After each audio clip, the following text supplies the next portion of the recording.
Konsehal o iski chairperson sa usa ka barangay dito sa lungsod sa Consolacion naabtan sa sulod sa usa ka motel sa barangay Paho, Lapu-Lapu City sa asawa mismo sa konsehal kagabi.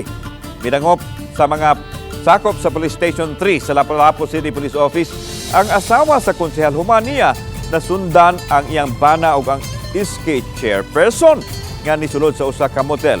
Gi-assist sa mga pulis ang asawa sa konsehal ug gisubay nila ang lawak diin mi check-in ang naasong duha ka mga barangay officials. Apan gipasabot sa spokesperson sa Lapu-Lapu City Police Office, Police Lieutenant Colonel Christian Torres, nga ang pag-abli sa pultahan wa man maaptuhi ang duruha nga mga barangay officials nga naghimo og iskandalosong buhat.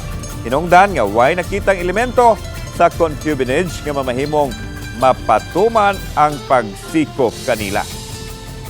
Pwede mo file ang asawa with regards sa psychological abuse, considering managtiayon man sila nga nganong nasa kuyog nga babae, siguro sa iya emotional, dito siya masud sa psychological abuse after makakuha siya og psychological result sa iyang examination.